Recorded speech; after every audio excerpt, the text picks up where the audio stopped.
Ba số đây là tao học ởថ្ងៃនេះខ្ញុំនិយាយរឿងមួយទៀតឲ្យអ្នកទាំងអស់គ្នាស្ដាប់រឿងនេះមានចំណងជើងខ្ញុំដាក់ចំណងជើងខ្លួនហែងបដ ாய் ទៅយើងនិយាយពីព្រលឹងខ្មោចឬក៏វិញ្ញាណខ្មោចរបស់កងទ័ពម្នាក់ហ្នឹងហើយតែឥឡូវវិញ្ញាណរបស់គាត់ហ្នឹងជាវិញ្ញាណមួយស័ក្តិសិទ្ធិផងក៏ជាវិញ្ញាណមួយដែលចេញមកបំលាច់គេផងអញ្ចឹងមានថាពេលខ្លះគាត់ចេញមកលងទៅពេលខ្លះទៅក៏គាត់ចេញមកជួយហ្នឹងហើយប៉ុន្តែឥឡូវអឺវិញ្ញាណរបស់គាត់ឬក៏ព្រលឹងរបស់គាត់ហ្នឹងត្រូវបានគេគោរពបូជាជាទីសក្ការៈហើយគេបានធ្វើរូបសំណាកហ្នឹងហើយគោរពបូជាចំពោះគាត់ហ្នឹងហើយ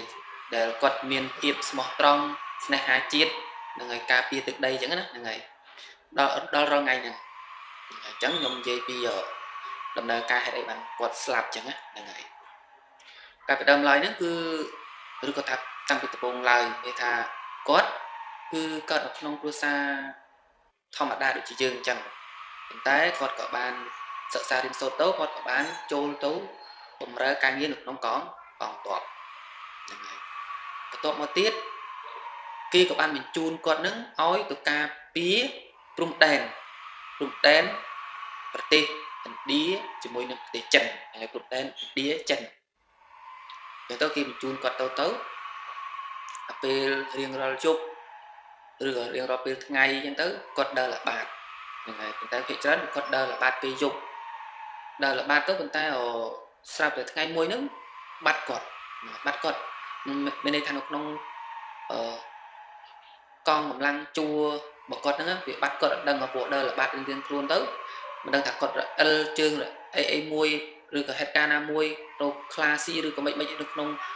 ព្រៃហ្នឹងក៏គេអត់បានដឹងដែរអញ្ចឹងបាត់សាកសពគាត់អញ្ចឹងណាបាត់គាត់អត់ឃើញអញ្ចឹងបាត់រកគាត់អត់ឃើញតែពេលរកគាត់អត់ឃើញអញ្ចឹងទៅ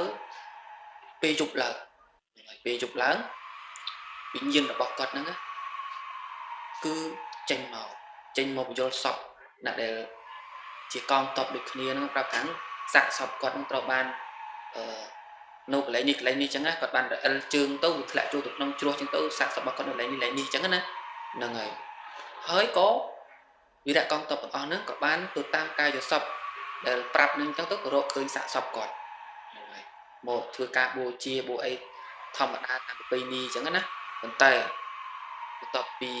បូជាហើយរៀបចំទុកដាក់ហើយ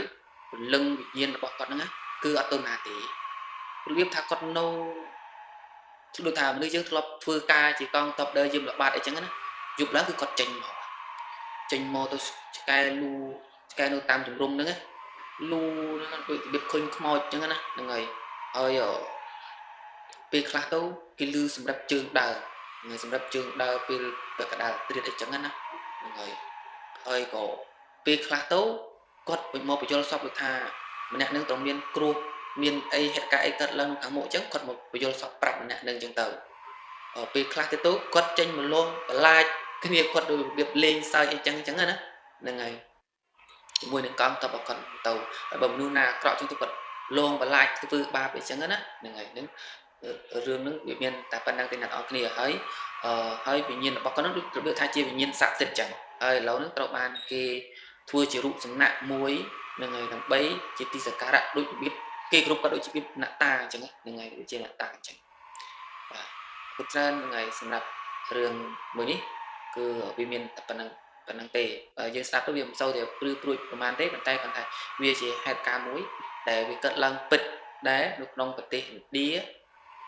វាងប្រទេសឥណ្ឌាព្រំដែនរវាងប្រទេសឥណ្ឌានិងប្រទេសចិនហើយរូបសំណាករបស់គាត់ហ្នឹងសពថ្ងៃគឺនៅមានហ្នឹងហើយនៅមានប៉ុន្តែខ្ញុំអត់បញ្ជាក់ទេហ្នឹងហើយអ្នកនរគ្នាអាចស្រាវជ្រាវដោយខ្លួនឯងអញ្ចឹងណាអរគុណច្រើន